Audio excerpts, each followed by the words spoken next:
first of all, can you sort of explain what the Youth Adventure Trust is and what it does?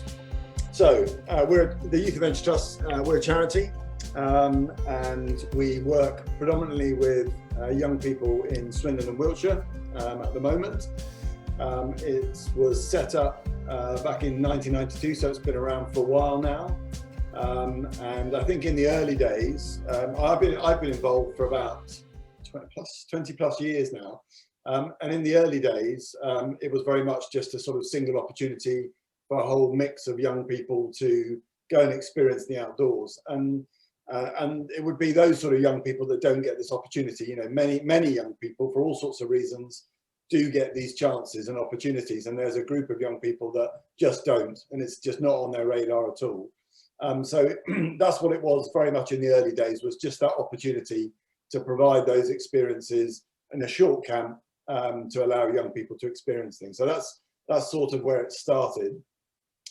But as times progressed, I would say we have developed that concept now into it being a development program for a specific group of young people, vulnerable young people that face significant challenges in their daily lives. And that opportunity is a long-term intervention for these young people to build a whole range of sort of key skills. The main one of which is resilience.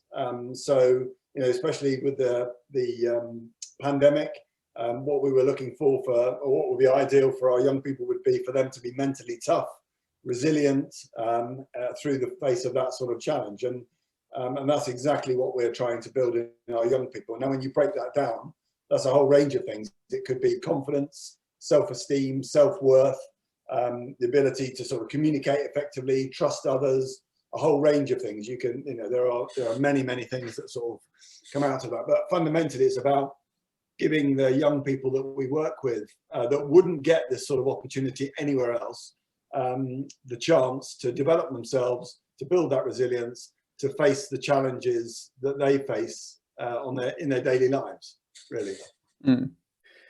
Just talking about the pandemic, for a charity that's based on getting people outside, yeah, how have you been able to adapt to everyone being stuck inside?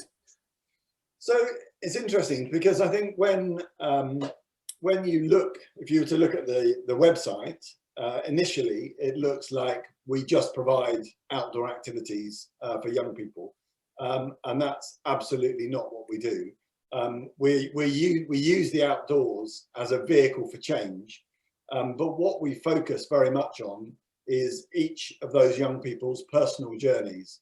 And so we are putting them in situations, adventure situations, or, you know, outdoor activities that enable them and us to take them on that sort of journey of development, self-awareness, confidence, all of those sorts of things.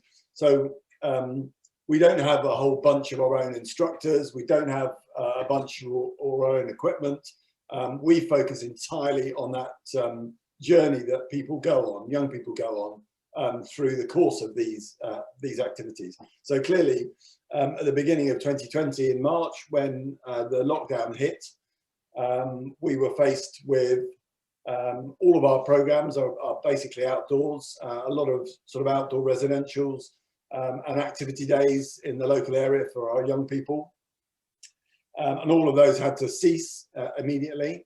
And we also, the other side of the coin was that we had a lot of fundraising events. We run lots of corporate fundraising challenges up in the mountains, all sorts of places, and all of that had to cease as well. So that was our income.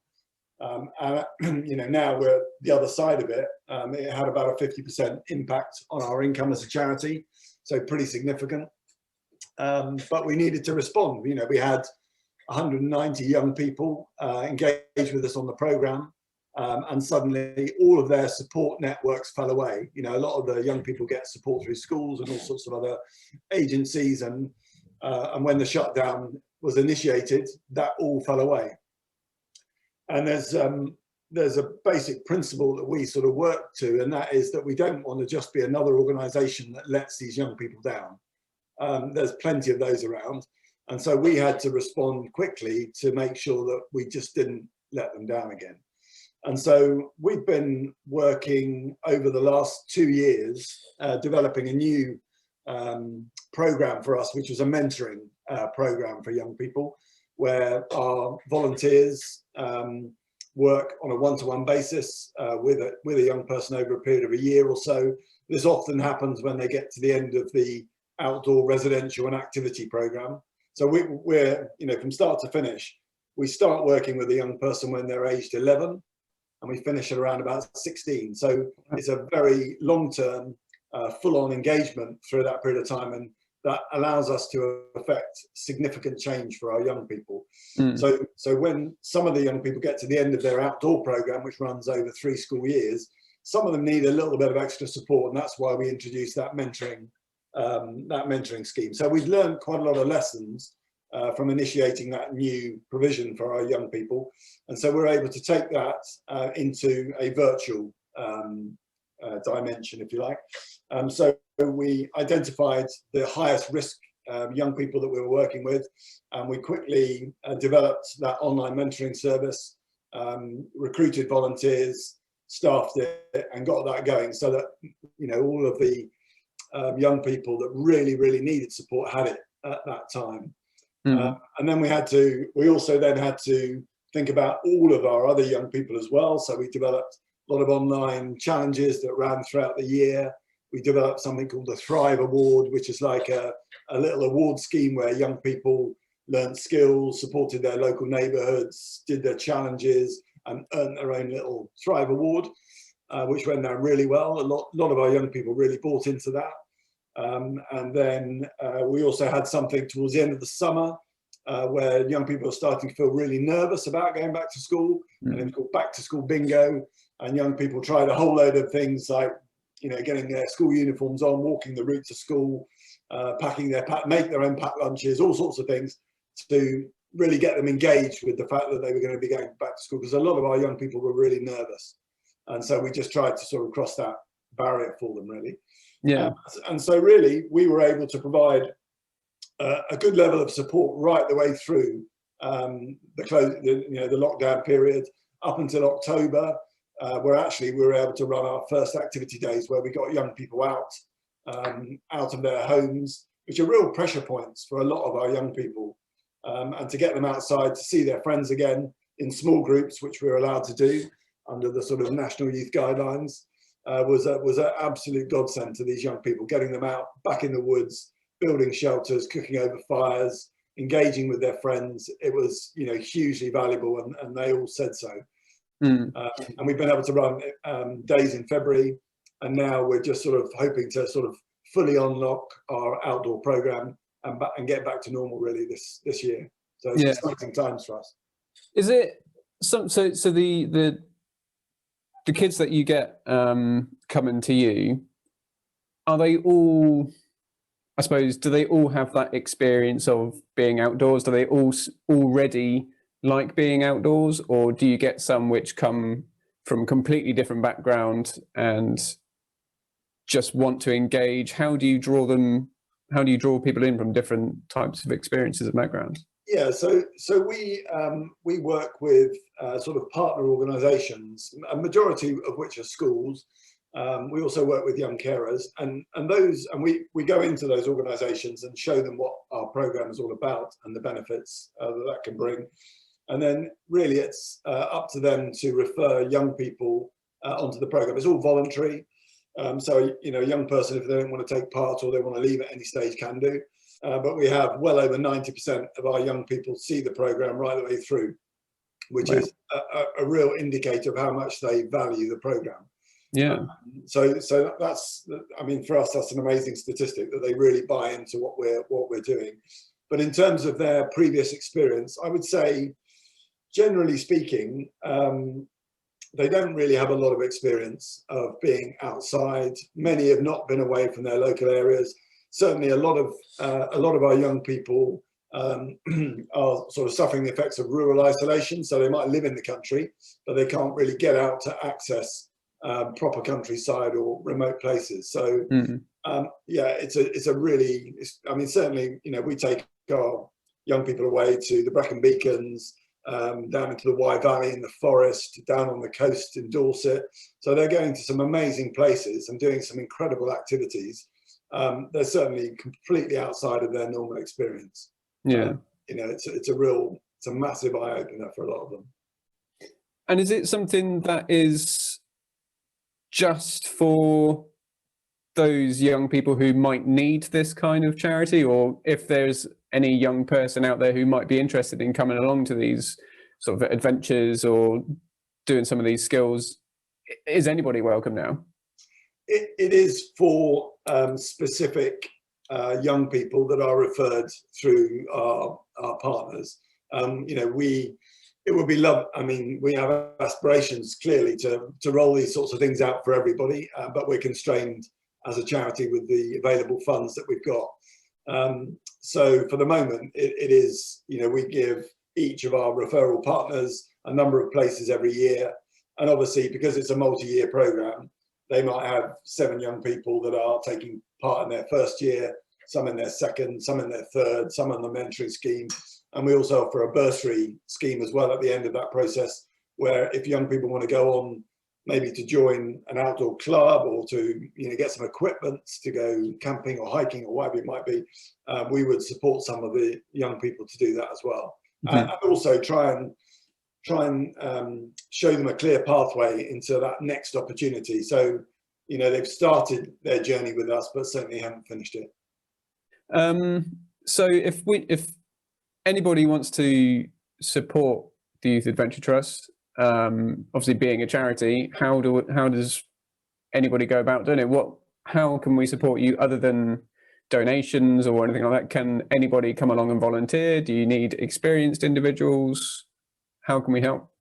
So I would say there's 2 main areas. One is that we are volunteer-led. So all of our programs are run by volunteers. We obviously have a core staff team, a permanent staff team, but you know, we have in the region of, well, it's over 200 volunteers, volunteer spaces on our program every year.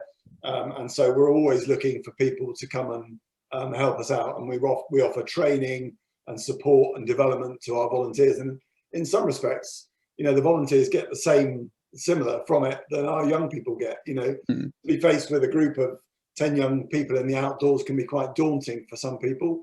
And so we would support them and train them to be able to do that. And also when they go into that sort of group setting, you know, there's other volunteers that may have been working there for longer or, you know, doing these sort of things. So there's a really good support network. And I think the volunteers get, you know, a great deal from their experience working on our program. So I would say definitely volunteering is one avenue, and details can be found on our website. And the other avenue is really taking part in some of our fundraising events. You know, we have virtual fundraising events. We have sort of adventure events up in the mountains, multi-activity events. We, you know, trudge across the Arctic, up on Baffin Island. There's a whole range of things that people can get involved in if they're interested in supporting us. So, yeah, the first stop is really just have a look at the website and go from there and just get in touch with us. You know, the strength of the charity is really around the network of people that we have linked into what we do. And the more people we can link in with, the stronger we become and the more young people we can support. Yeah. So you've been CEO for nearly 20 years, did you say earlier? I think it's over 20 years. Yeah. I think so, yeah. What drew you to the charity then? Well, I was working for a different charity at the time, and we were running a whole series of challenge events for the corporate sector. My background was sort of in the outdoors anyway. And so, yeah, we were doing a lot of those. And I think pretty much it'd be fair to say we were one of the biggest charities running all of these challenge events for companies anyway, in the UK, lots of outdoor type events. I was after somebody to do a promotional film that we could use to sort of help to get the word out about these things. And I came across David Hempelman-Adams, who was an adventurer at the time. And so I asked him if he'd be keen to do a video for us, which he did. And also at the time, I'd just come back from running an event out in Azerbaijan, climbing a fairly remote mountain out there for the oil sector. And I bought, I don't really know why, but I bought a kilo of caviar back because that's where it's produced, isn't it, out in the Caspian Sea. Yeah. And I don't like caviar, so I didn't really have the budget to pay him to do this, or as expensive. So I gave him a kilo of caviar, and he seemed quite happy with that. Anyway, so David had originally set up the Youth Adventure Trust back in the day in '92, and so he invited me to take over at that point. Wow, so that's where the link came from. Brilliant. So you said your background is outdoors already. So what inspired you originally to get outdoors then? Who or what was your doorway, I suppose? Who inspired you to get outside? I don't think it was any individual. I think it was just when I was young, I just lived in the countryside and had a number of friends around that were also, in that similar area. So for us, it was just a very normal part of every day to just spend hours outside, building tree houses, adventuring locally, doing whatever. So it wasn't anything unusual. Whereas I think these days it is actually, it's a specific thing that you decide to do. But then it really wasn't. It was just, we used to spend 8 hours a day outside doing stuff. And so I just think it was so ingrained at the time. And we used to sort of ramp it up slightly, and we used to go off and we used to, walk along rivers and cycle long distance and go climbing in the mountains and all of those sorts of things. So we sort of took it slightly beyond just, adventuring in our local area, but it was just normal.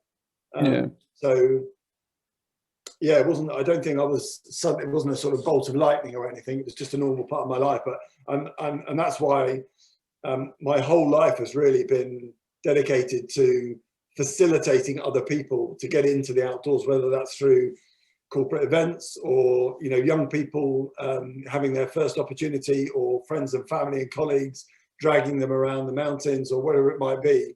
I seem to have spent my whole life sort of doing that, really. Yeah.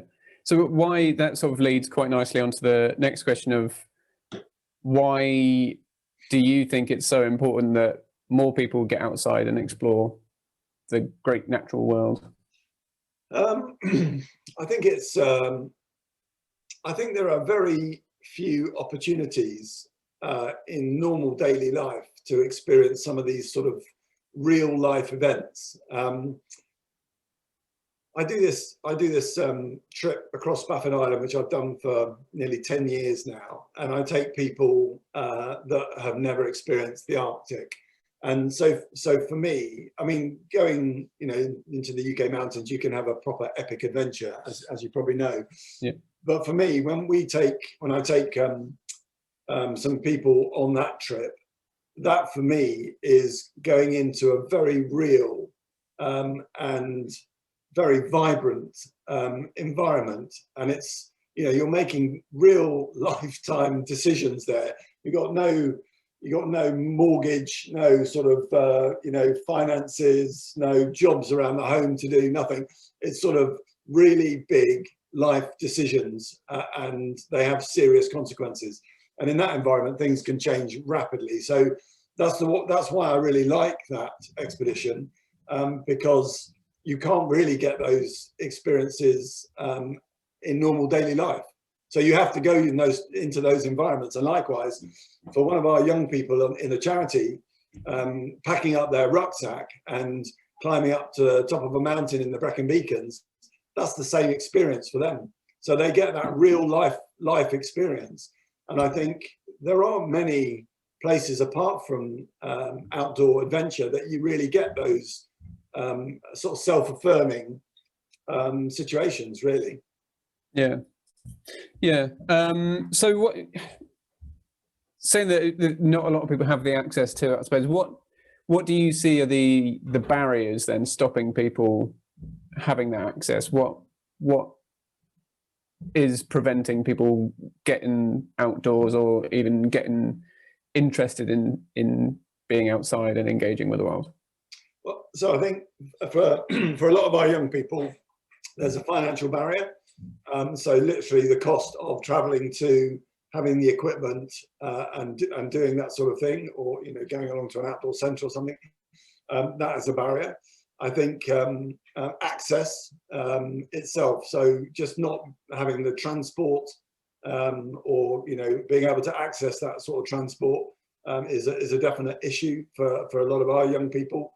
And then there's also that confidence level where if you've never walked up a mountain before or gone rock climbing or canoeing, the thought of it is just, well, it's not it's not accessible to me.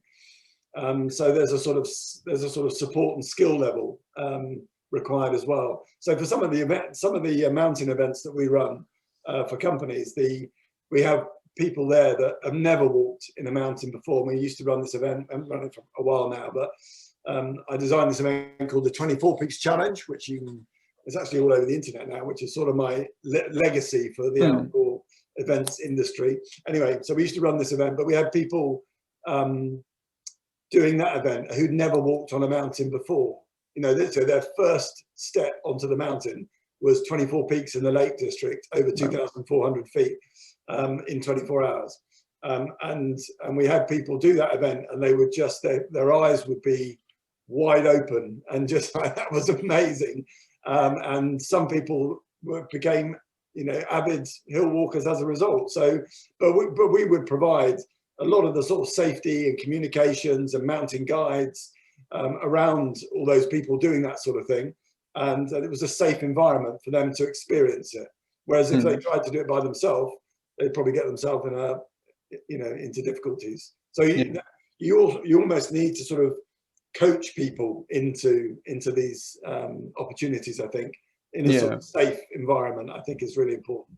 Yeah. So what do you think needs to be done then to overcome those barriers? Should there meet, so for example, so the Youth Adventure Trust is there for people 11 to 16, did you say? So should we maybe be introducing more in school at the same time, as well as just having like the Youth Adventure Trust outside as an extracurricular?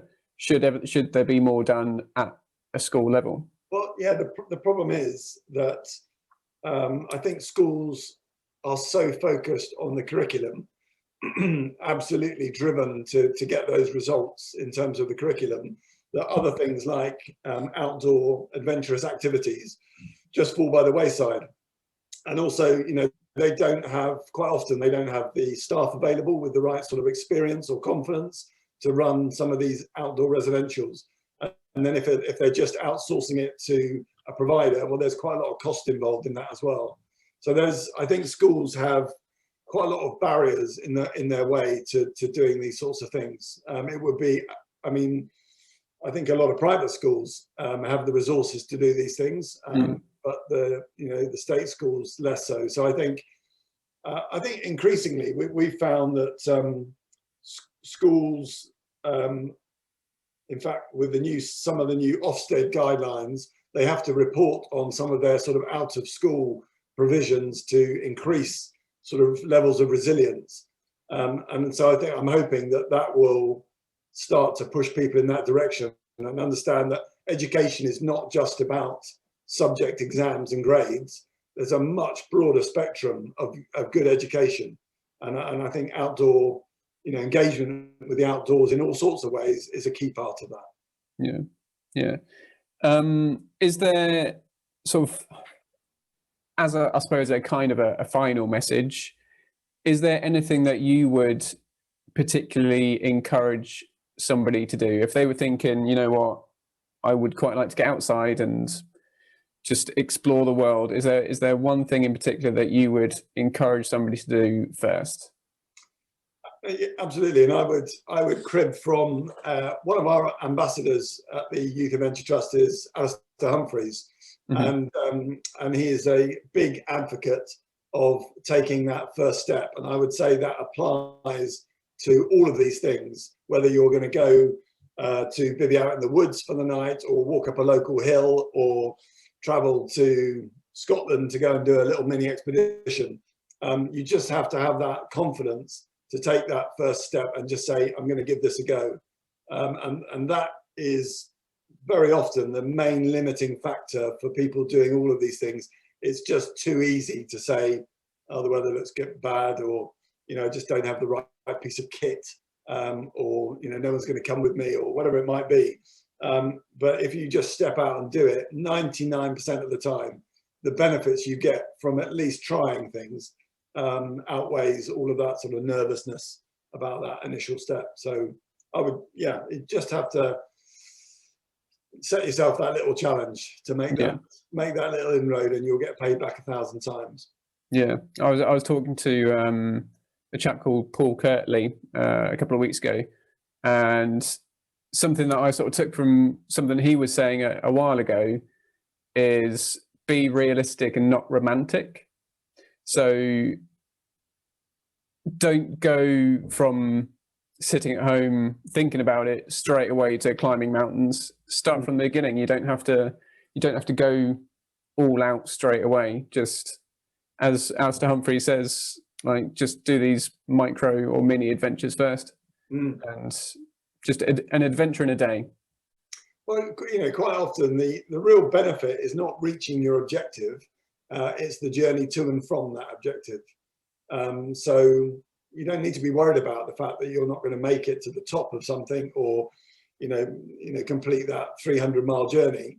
But, the experience that you get along the way is the real benefit. Yeah. So I would just say start, all of these, life is a journey, isn't it? So it's like, start these journeys, head into the unknown. That's quite exciting. And see what unfolds. I'm a big advocate of that. Yeah, absolutely. So if anybody wants to find out any more about the Youth Adventure Trust, where do we go? Who do we talk to? Where are you visible? So just go to our website, youthadventuretrust.org.uk, and everything comes from there. All our social media channels, you can contact us. But just if you've got any ideas of how you could support us, or if you'd like to volunteer, just get in touch, and there's a whole team of people that will respond to you pretty quickly. Brilliant. Thank you very much for your time. No problem. I did promise no more than an hour. I think we've managed to keep it under that. So very quick whistle-stop tour of the Youth Adventure Trust. Really helpful. Great to speak to you. Great. Thanks, James.